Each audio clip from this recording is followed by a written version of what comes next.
السلام علیکم دوستو، آج ہم تقی عثمانی صاحب کے بارے میں بات کریں گے۔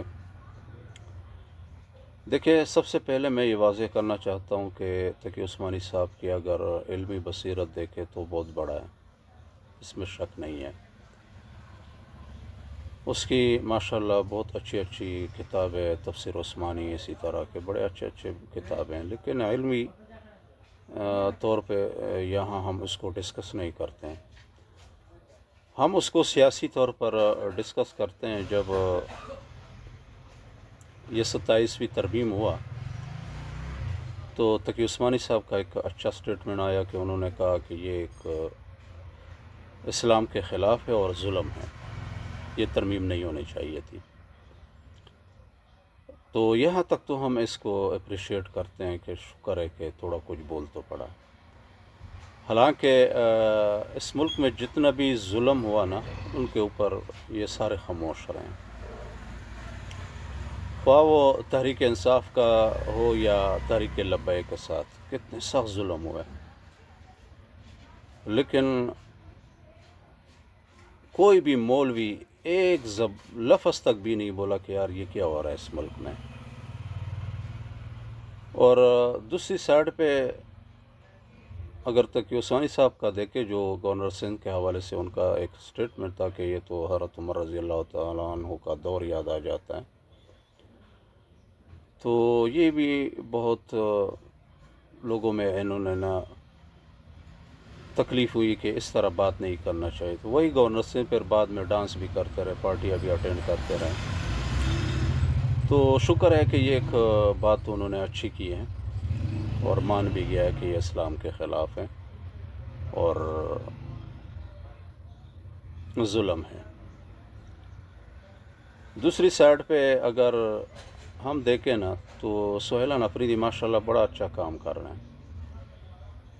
آج بھی ان کا تانوں کا دورہ تھا، وزٹ تھا، تو تانوں میں انہوں نے پوچھ بھی کی اور ان لوگوں کے مسائل بھی پوچھیں، تو وہاں پہ بھی گیا ہوا تھا، لیکن ان کے لیے کوئی نہیں اٹھے گا۔ بی آر ٹی دورہ، اسپتالوں کا دورے، سارا کچھ کر کے آ گیا، لیکن کوئی مولوی نہیں اٹھ سکتا خدا کے لیے کہ انصاف تو کر لے کہ حضرت عمر کا دور تو ان کو یاد آ جاتے ہیں، بعد میں وہ ڈانس پارٹی اٹینڈ کرتے ہیں۔ لیکن یہاں پہ جو سہیل افریدی وزیر اعلیٰ پختونخوا، وہ ماشاءاللہ کتنے اچھے کام کرتے، لیکن کوئی مولوی جو ہے نا وہ اپریشیٹ تو کوئی بھی نہیں کر رہا۔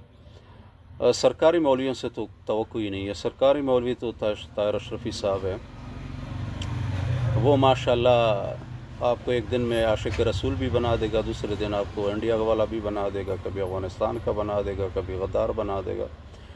اس کی تو ڈیوٹی ایسی ہے، بیچارے کو تنخواہ اتنی ملتی ہے، چلو اس کو تو ہم چھوڑ ہی دیتے ہیں تو اچھا ہی ہوگا۔ لیکن انصاف نہیں ہے۔ مقصد ہمارا کہنے کا مقصد یہ ہے نا کہ جو بھی عالم ہے، تقی عثمانی صاحب ہے یا طاہر اشرفی اور بھی بڑے بڑے علماء ہیں اس ملک میں، لیکن ظلم کے خلاف نہیں بول رہے، اور یہ ظلم نا آخر میں ان کے گھروں تک بھی پہنچے گا، یہ یقین کرو۔ تو اب ترمیم تو پاس کر دی ہیں، اللہ خیر کرے آگے کیا ہوگا، لیکن سنا ہے 28ویں ترمیم بھی آ رہے ہیں، تو پھر کس کو استثناء ملے گا۔